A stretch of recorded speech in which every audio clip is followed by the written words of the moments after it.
On July 18, 2016, a Norwegian browser company that had spent 21 years building the internet's most innovative software sold itself to a Chinese consortium for $600 million. The users never got a cent. And that was just the first lie. That sale wasn't just a business transaction, it was a pattern, and the lies got bigger every year.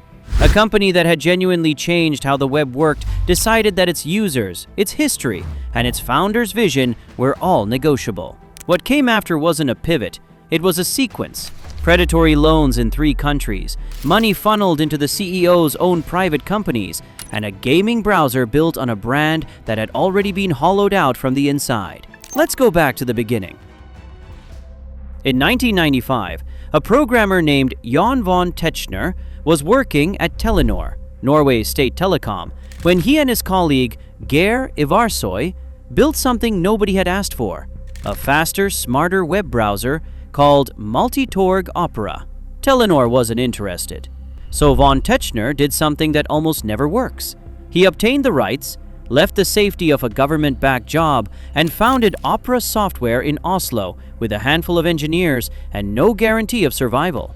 What they built over the next decade was genuinely remarkable. Opera introduced tabbed browsing before Firefox. It introduced speed dial before anyone else. It introduced mouse gestures, built-in ad blocking, and a turbo mode that compressed web pages for slow connections, features that the rest of the industry spent years copying. By Opera's own reported figures, the browser reached over 350 million users worldwide at its peak.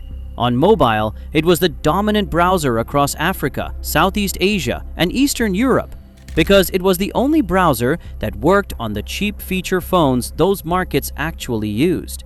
Von Tetzchner ran Opera for 15 years. He was the kind of CEO who answered support emails personally. He was publicly obsessed with the open web, with user privacy, with building tools that served people rather than extracted from them. In 2011, he stepped down, officially to pursue other projects. What he left behind was a company with a 21-year legacy, a loyal user base, and a reputation as the browser that actually cared. That reputation was about to become the most valuable thing Opera owned, not because of what it had built, because of what it could be used to sell. The new owners had a plan. It just had nothing to do with browsers. In February 2016, a consortium of Chinese investors made an offer to acquire all of Opera Software for $1.2 billion. The group included Qihoo 360, a company that, as far back as 2014, had been flagged by independent security researchers for bundling tracking software into its own antivirus products. Also in the consortium, Kunlun Tech, Golden Brick Capital, and Yonglian Investment. The offer was framed publicly as a vote of confidence in Opera's future. The board accepted. It never closed. Chinese regulatory approvals didn't arrive by the July 15th deadline, and the full acquisition was terminated. What happened next was quieter and more surgical. The consortium came back with a reduced offer, $600 million, not for all of Opera, specifically for the browser, the privacy apps, the technology licensing, and the Opera name itself. That last part mattered most. The browser, the brand, the users. $600 million done. Von Tetzchner, who had already left the company 5 years earlier, watched from the outside. He later said publicly that investors had sold the browser to China. He wasn't wrong. But the more precise version is this.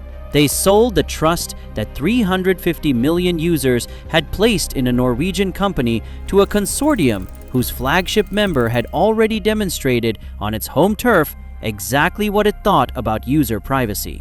The new Opera kept the logo, it kept the name, it kept the marketing language about privacy and user-first design. What it replaced was everything underneath. 3 years after the sale, in June 2019, Opera unveiled Opera GX at E3, the gaming industry's biggest annual event. The pitch was clean and effective. The world's first browser built specifically for gamers. It had a built-in CPU and RAM limiter so games wouldn't compete with browser tabs for resources. It had Twitch integration in the sidebar. It had a GX corner aggregating gaming news and deals. It had a dark, angular aesthetic that looked like it had been designed inside a gaming PC case. The influencer campaign was massive. The browser worked. It was fast, customizable, and genuinely useful. And that's exactly what made it dangerous. Because the brand doing the selling was already compromised before a single user downloaded it. Every user who downloaded Opera GX because they trusted the Opera name was trusting a name that had been purchased, not earned. The privacy features Opera GX advertised, the free built-in VPN, the ad blocker, the no logs promise, were being marketed by a company whose parent ownership had already demonstrated, in another part of the world, exactly what it thought about user privacy. A Deloitte audit published in 2024 confirmed that, at the time of review, the VPN backend did not log browsing activity, but the browser itself, Opera GX included, collected browsing history, search queries, device identifiers, and location data, used for targeting and profiling. The privacy brand was a layer of paint over a data collection operation. And while Opera GX was being sold to teenagers in Europe and North America as the browser that had their back, the same company was running a very different operation in Kenya, Nigeria, and India. What they were doing there is the part Opera has never put in a press release. By 2018, Opera had quietly launched a suite of short-term loan apps across sub-Saharan Africa and South Asia. Okash in Kenya, Opesa in Kenya, Cashbean in India. The apps were distributed through the Google Play Store, listed under Opera's corporate umbrella, and marketed to people with limited access to traditional banking. Exactly the population most vulnerable to predatory lending terms. The interest rates were not disclosed clearly. The apps advertised what sounded like manageable fees, a 2% daily rollover fee for loans that weren't repaid on time. What that phrase actually meant, translated into the annual percentage rate that financial regulators use to compare loan products, was an effective APR of up to 876%. Not 87, 876% annually. For context, Google's own Play Store policy prohibited loan apps from offering APRs above 36%. Opera's apps were offering 7 to 29-day loans at rates that were, in some cases, 24 times the platform's own limit. Hindenburg Research, the short seller that published a detailed investigation in January 2020, documented that the App Store listings showed lower rates than the actual lending terms, meaning users were being shown one number and charged another. Opera denied the report.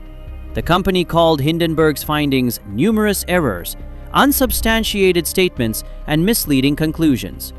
But the apps existed. The rates existed. The users in Kenya and Nigeria who borrowed $50 and owed $400 a month later existed. And then Hindenburg found something worse than the loan terms. In 2018, Opera paid $9.5 million to acquire a company called 10spot Pesa Limited, the entity operating Okash in Kenya. The acquisition was presented as Opera expanding its fintech footprint.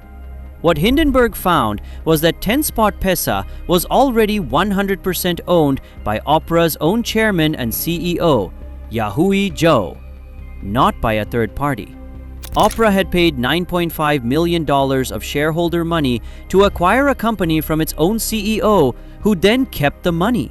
That same year, Opera invested $30 million into StarMaker, a private karaoke app also privately owned by Zhou. Opera took a 19% stake.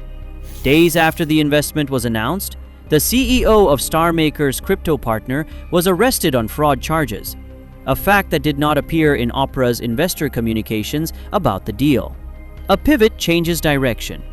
This was a drain, and it had been running since the day the sale closed. Jon von Tetzchner had not been idle.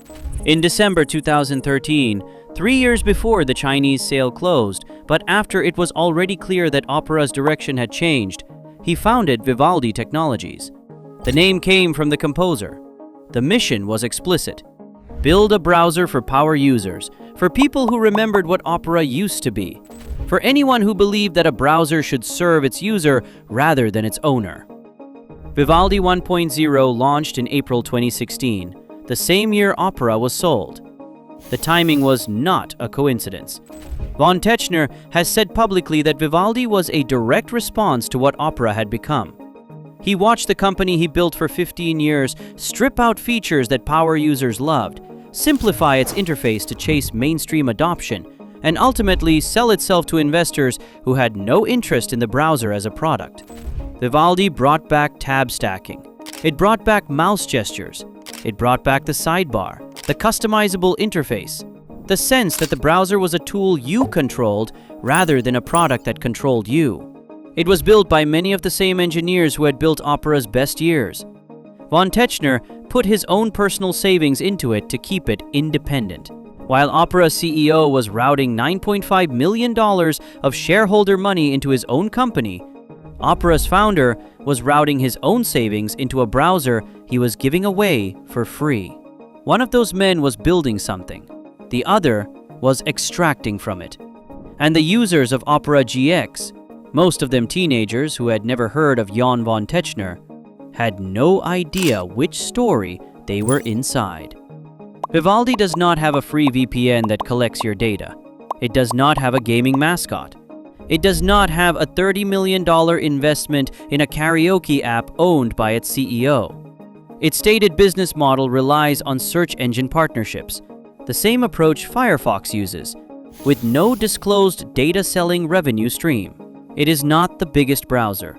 It probably never will be. But it is the browser that the man who built Opera built when he decided he needed to build it again.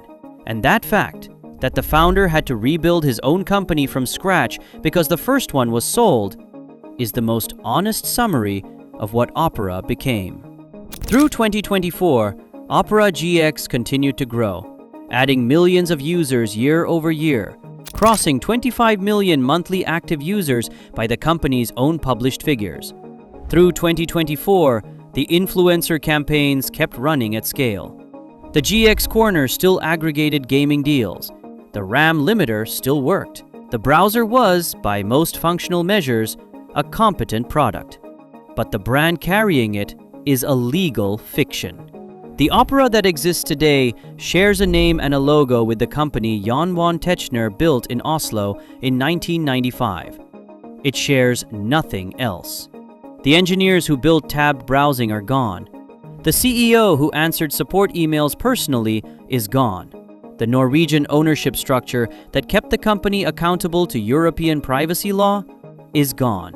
What replaced it is a publicly traded company listed on the Nasdaq, headquartered in Oslo for regulatory optics, majority controlled by Chinese investors as of the company's last disclosed ownership filings, whose most documented business activities in the years following the acquisition were predatory loan apps in developing markets and circular acquisitions that moved shareholder money into the chairman's private portfolio.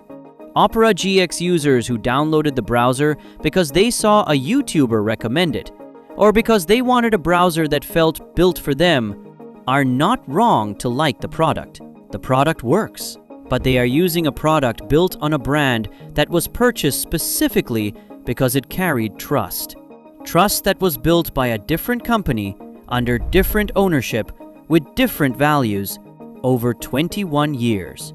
That trust is the inventory. The gaming aesthetic is the storefront. And the people running the store are not the people who built it. On July 18, 2016, a Norwegian browser company sold its name, its users, and its 21-year legacy for $600 million. The users never got a cent. They got a gaming browser with a free VPN, loan apps charging 876% APR in Kenya, and $9.5 million quietly wired to the CEO's own company. Jon von Tetzchner got something different. He got a reason. The founder built it twice, because the first one was sold.